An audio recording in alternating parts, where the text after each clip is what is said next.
Welcome back to the Watch List. I'm Lindsay Melchuk. Back with me today is Louis Black, President and CEO of Almonty Industries. Well, Louis, it's great to see you again and welcome back. Hi, good morning, good afternoon, and good evening. Now, last time you were here, we spoke about the tungsten market as a whole, how Almonty is providing a reliable alternative to China for tungsten, and the Sangdong mine in South Korea. So today, I would like to expand on our conversation. We'll start with this. In many industries, from tech giants like Apple and Nvidia to aerospace and defense companies, they all depend on a steady supply of tungsten to maintain production. So in a world where it's increasingly shaped by geopolitical tensions, how does Almonty Industry position itself as a solution to these supply chain vulnerabilities? And why is tungsten so critical to ensuring global stability? Well, to answer the first part, I think, unfortunately, for our sector, we're pretty much it. Um, and that's not a reflection of our sector. It's that it's a scarce commodity. There's very little of it left in the Western world because in the 50s and 60s, it was more valuable than gold. So everyone and his dog went out and mined tungsten. And those sites that are left are either difficult places to operate in terms of grade, or they're in locations like in national forests that you'll never get permission to mine. So we find ourselves in a rather unique situation where we've been backed by three different governments, so that's German, Austrian, and Korean, to build or reopen formerly the world's largest tungsten mine. And of course, it's in South Korea, so it's in a nice, safe jurisdiction. And in answer to your second part of your question, why is it essential? Well, tungsten is quite unusual. You need very little of it for the end application, but without it, you don't have an end application. So the price of tungsten has never been a factor because it doesn't affect the margin of the end use product. So it's always been about availability. And I think it crosses, if you look at any of these reports the EU or the US puts out, it crosses across every sector of an economy, from industrial all the way through to technology. And that includes green technology, semiconductors, then it goes into aerospace, defense, automotive. So it's a whole plethora of sectors that require a little bit of tungsten. And without that little piece, you have no product. So it's rather in a bizarrely important, critical situation. I mean, there is tungsten in absolutely everything that we use on a daily basis, the phones, the cameras, everything that is so overlooked.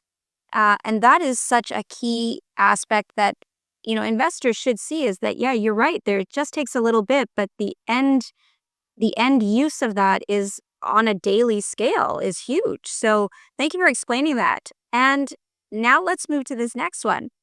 You have just released that Almonty has decided to relocate its headquarters to the United States. That's raised some eyebrows. So how does this move reflect Almonty's strategy to become a key supplier for the largest economy in the world? Part two of that is, what role do you see Almonty playing in securing the future of U.S. industries heavily reliant on tungsten, especially in the face of global chain supply challenges? Well, I mean, the move, listen, I could always say, oh, we're leaving because Canada, it's nothing to do with this. It's a very pragmatic solution to an issue that we've long identified, but until we were about to commission in Korea, there's a lot of paperwork and all kinds of things that has to be done. I've got so much work to do. I've just left it to really one of the last things to do on my to-do list. We're moving into the United States for a number of reasons. Firstly, our material ultimately goes to the US. So we're already the largest supplier into the United States for tungsten. And it makes entire sense to be located in the same jurisdiction as many of our customers. Right. Secondly, I think it's important to note that with the incoming administration, there is a much bigger drive to procure a supply chain and quickly. We wanted to be best positioned to be able to attract various government programs that have been introduced to us in a more efficient way. as an American company, we can much more efficiently, attach ourselves to these programs. And I think thirdly, and probably most importantly, is that Canada does not consume tungsten concentrate. There is not that tungsten sector in Canada.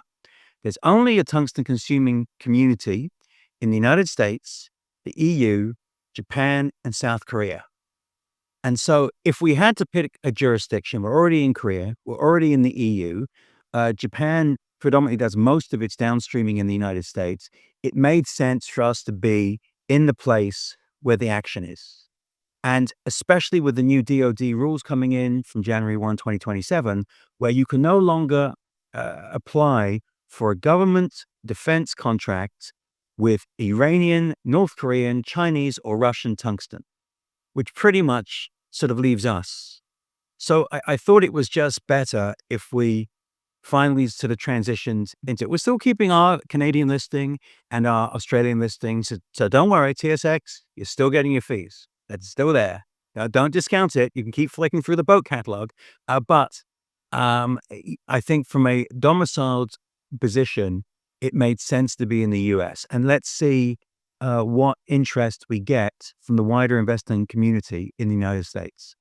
Now, what challenges are you seeing by going into the US right now and getting those headquarters there? Are you getting any pushback at all? No. It's a relatively straightforward process. Once we've got to do a special shareholder meeting, and I think we should be an American company by last week of February or first week of March. So it's we've been working on it for some time.